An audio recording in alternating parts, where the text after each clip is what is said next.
Olá, bom dia, graça e paz. Estamos mais uma vez reunidos aqui para fazermos a nossa oração da manhã em forma de leitura bíblica. E daremos continuidade ao livro de Jó, hoje no capítulo 28 e 29. Pegue a sua Bíblia e vem ler com a gente. Vamos fazer uma leitura de forma responsiva, como das outras vezes, e eu gostaria muito que você nos acompanhasse. Mas caso você não tenha uma Bíblia aí à altura da mão, acompanha a gente, fica com a gente, tá bom? Aproveita, faz aquela oração gostosa, conversa com Deus, fala para Ele tudo que você está sentindo, tudo que você está pensando, tudo que você está desejando, porque Deus sabe todas as coisas, mas Ele gosta que a gente fale com Ele, converse com Ele, confie nele. Faz isso, tá bom? E você pode também, depois da leitura, fazer essa oração, tá? Acompanhar a gente na leitura e depois dessa leitura você faz a sua oração, você conversa com Deus do seu jeito, do jeito que o seu coração pedir, do jeito que o seu coração ordenar. Porque é isso que Deus quer, que a gente abra o nosso coração para Ele, para conversar com Ele, para dizer a Ele tudo que a gente pensa, mesmo Ele já sabendo.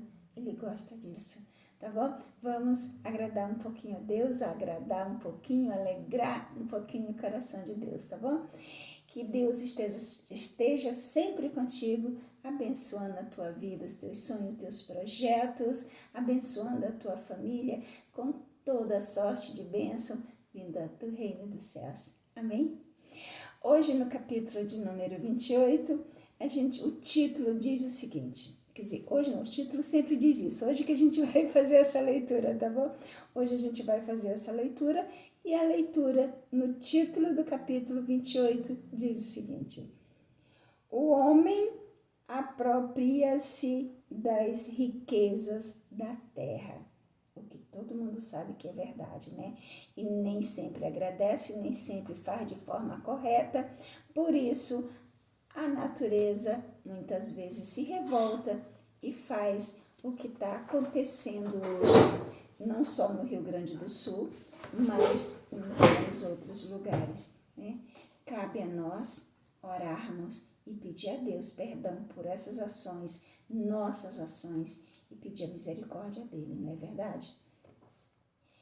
O versículo de número 1 diz o seguinte: na verdade, a prata tem suas minas e o ouro que se refina o seu lugar. O ferro tira-se da terra e da pedra se funde o metal. Os homens põem termos à escuridão e até aos últimos confins. Procuram as pedras ocultas nas trevas e na densa escuridão. Transborda o ribeiro junto do que habita ali, de maneira que não se pode passar a pé, então se esgota do homem, as águas se vão. Da terra procede o pão, mas embaixo é revolvida como por fogo. As suas pedras são o lugar da safira e tem pó de ouro. Essa vereda a ave de rapina a ignora, e jamais a viram os olhos do falcão. Nunca a pisaram filhos de animais altivos, nem um feroz leão passou por ela. Estende o homem a mão contra o rochedo e revolve os montes desde as suas raízes. Dos rochedos faz sair rios, e o seu olho vê tudo o que há de precioso. Tapa os veios de água e nenhuma gota sai deles, e traz à luz o que estava escondido. Porém, onde se achará a sabedoria e onde está o lugar da inteligência? Tem uma partezinha aqui, gente, ainda no versículo 11, que está em negrito e eu não atentei para ele. Que ele fala o seguinte: a verdadeira sabedoria é dom de Deus. Aí veja bem, tem muita gente que se julga sábio, se julga super inteligente, super dotado, dono da verdade. Mas sem Deus, nada disso existe. A verdadeira sabedoria é dom de Deus. Se você é uma pessoa inteligente, uma pessoa sábia, uma pessoa que analisa tudo com muita rapidez e chega ao entendimento, à compreensão e resolve a situação, agradeça a Deus, porque isso é dom de Deus que chegou até você, que foi doado por Deus a você. E se você não tem, ora, se você não tem e quer e deseja, ora a Deus, porque Deus pode te dar. Amém? Dando continuidade, o versículo de número 12, repete para mim o versículo de número 12. Porém, onde se achará a sabedoria e onde está o lugar da inteligência? O abismo diz, ela não está em mim.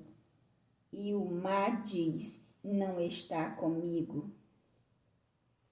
Não se dará por ela o ouro fino, nem se pesará prata em troca dela. O seu valor não se pode avaliar pelo ouro de Ofir, nem pelo precioso ônix, nem pela safira. Com ela não se pode comparar o ouro nem o cristal, nem se trocará por joia de ouro fino. Ela faz esquecer o coral e o cristal. A aquisição da sabedoria é melhor que a das pérolas. Não se lhe igualará o topázio da Etiópia, nem se pode comprar por ouro puro. Donde, pois, vem a sabedoria e onde está o lugar do entendimento? Pois está encoberta aos olhos de todo o vivente e oculta às aves do céu. O abismo e a morte dizem, ouvimos com os nossos ouvidos a sua fama. Deus entende o seu caminho e ele sabe o seu lugar. Porque ele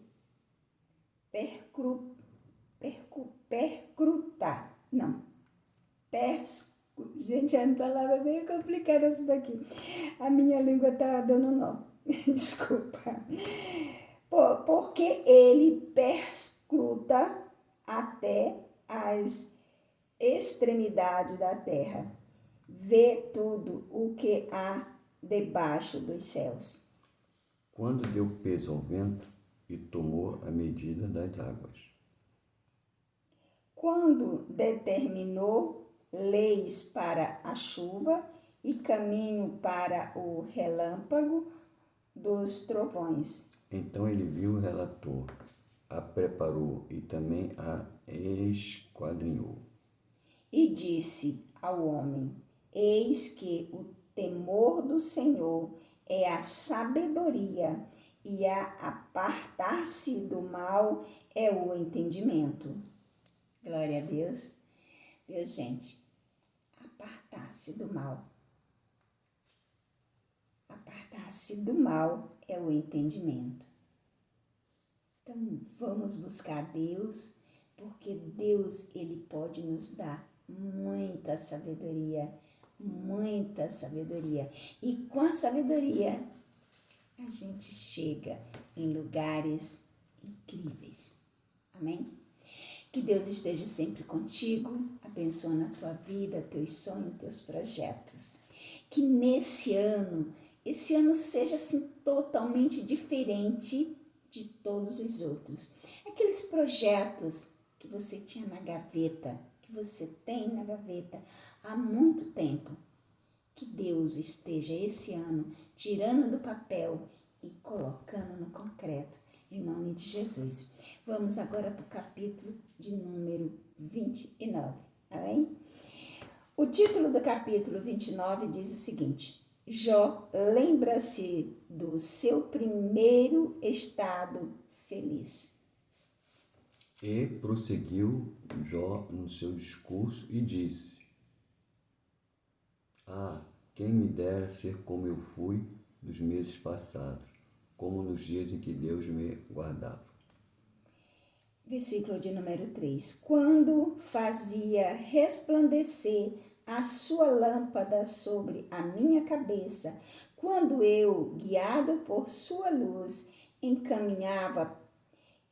caminhava pelas trevas. Como fui nos dias da minha mocidade, quando o segredo de Deus estava sobre a minha tenda.